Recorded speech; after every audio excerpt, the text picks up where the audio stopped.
Hello, everyone. Um, I did not expect to be addressing you in this way. This was the farthest thing from my mind back on March 6th, but we're all familiar with the new reality here, so I'm just going to take a few minutes today and provide you with an overview for the end of the term. I've got two goals in mind. The first is to just say a few things about the new format. The second thing is to go over some of the schedule changes, nothing major. This will be the first time I do this, and so hopefully it'll work out and we'll get through it without too much difficulty. Okay, you'll see me going back and forth between the camera and my computer screen because I've got some notes that I'm following. To watch this video, it'll be helpful to have your D2L course shell open and also a copy of your new coronavirus syllabus open and available for you to consult. If you don't have the email version that I sent out last week, you'll find another copy under the syllabus link on the course content page, so feel free to open that and consult as needed. Also feel free to pause as appropriate, and we will you should finish up with an understanding of key points and key dates and so forth. Many of you have already indicated that you're experienced students with web instruction. This new format shouldn't be too different from what you're used to. I'm going to be trying some new things here, but more on that in just a second.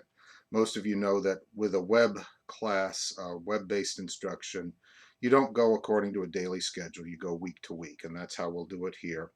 We'll still have our discussion postings due each Monday morning. And between the readings, the content materials, and the assignments, you should expect to devote about 3 to 5 hours a week to this class. Like I said, many of you are already familiar with the online course experience, so this current situation shouldn't be too different. Also important, rest assured I'm not going to ask you to look at an image of me lecturing you for long periods of time. This today might be a bit of an exception, but not too drastic. I don't want to take up too much of your time listening to these audio clips. I will do my best to provide brief but manageable overviews of the course material, and I will rely on the linked video clips that I've been showing throughout the term, and also the textbook and your own Googling exercises. I call them web quests. That's a name for that kind of exercise. So Googling, video clips, the textbook, and that's pretty much what we're going to rely on to deliver the course content.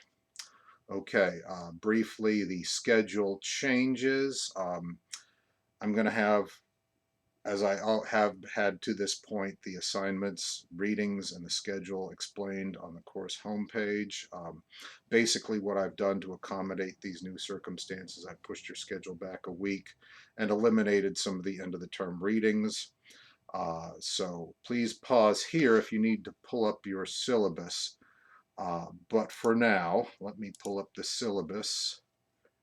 The key dates for the end of the term and between now and the end of the term. Let's see, we are in week 10, so you'll have a discussion posting due, which is basically the draft of your first thematic essay. I've pushed the due date for that back to March 30th. You'll see the Dropbox, just submit it there. If you have any questions about that, please email me. And then we'll have the week 11 discussion posting due on Monday, April 6th. Week 12 discussion posting due at the beginning of week 13.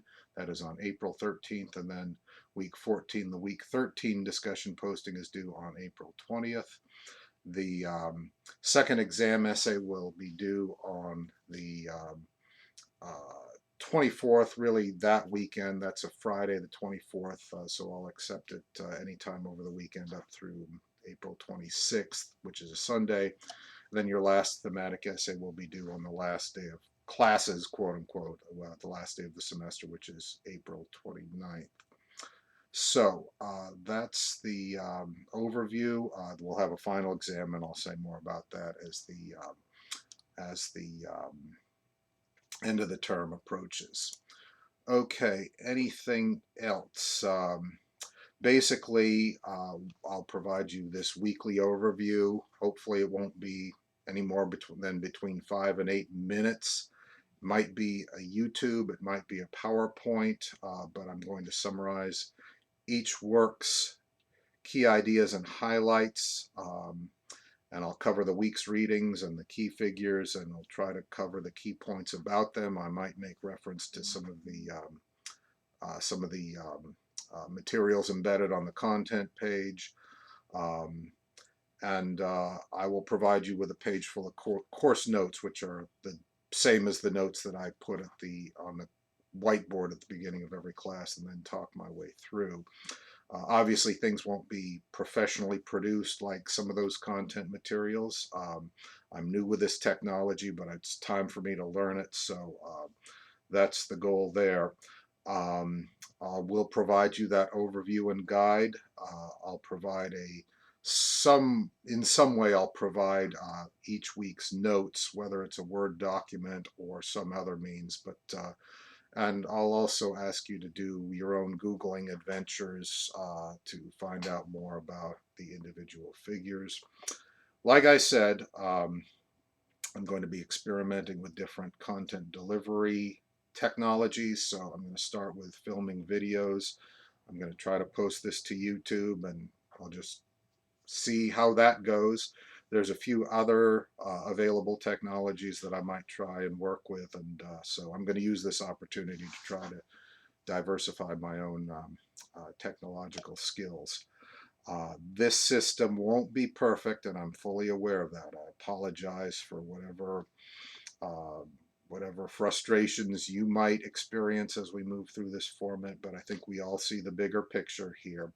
And rest assured, I'll do my best to work with everyone to make changes that keep the class structure in effect, but any changes I make will work for the benefit and the convenience of the students. The first goal is to get you through the rest of the semester. So 7 minutes and 25 seconds, that's pretty good. I'm going to stop it there. Please email me if you have any questions. Thanks for listening.